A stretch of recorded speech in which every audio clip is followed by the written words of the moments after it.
Hello దోస్తులు, ఎట్లున్నారు? అందరు మంచిగా ఉన్నారులే. నేనైతే మస్తు అంటే మస్తుగా ఉన్నా. ఇక్కడ నేను ఏం చేస్తున్నానంటే పెసరపప్పు చేస్తున్నా. ఈ పెసరపప్పులోకి కాంబినేషన్గా చింతపండు చారు లేకపోతే పచ్చి పులుసు అంటారు, మేమైతే చింతపండు చారు అంటాం. ఇవి రెండు కాంబినేషన్ అద్దరిపోద్ది టేస్ట్. ఇక పప్పు ఎట్లా వేసుకోవాలో చూద్దాం నడుండ్రి. ఇక ఏం లేదు, ముందుగా పెసరపప్పు మనకి ఎంత కావాలో అంత కడుక్కొని ఫస్ట్ కొంచెం సేపు నానబెట్టుకోవాలి. ఆ తర్వాత ఉల్లిగడ్డ, టమాటా, పచ్చిమిరపకాయలు, ఎల్లిగడ్డ కొంచెం దంచేసి పెట్టుకోవాలి.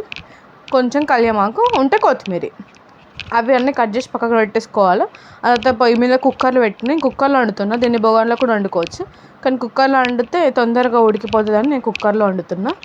ఇక కుక్కర్ పెట్టేసుకొని అందులో ఆయిల్ వేసుకొని ఆవాలు, జీలకర్ర, కట్ చేసుకున్న ఆనియన్, పచ్చిమిర్చి, కళ్యామాకు, అట్లనే ఎల్లిగడ్డ అన్నీ వేసేసుకొని అవి గోలినాక టమాటా వేసేసుకొని మంచిగా కలుపుకొని ఇక ఇప్పుడు నానబెట్టిన పప్పును కూడా వేసేసుకొని కొంచెం సేపు ఆయిల్లో ఫ్రై చేసేసి అందులో కారం, ఉప్పు, పసుపు ఇవి మూడు వేసేసుకొని కలిపేసుకొని మనకు సరిపడని వాటర్ పోసుకోవాలి. ఈ పప్పును మనం పల్చగా చేసుకోవచ్చు, గట్టిగా చేసుకోవచ్చు.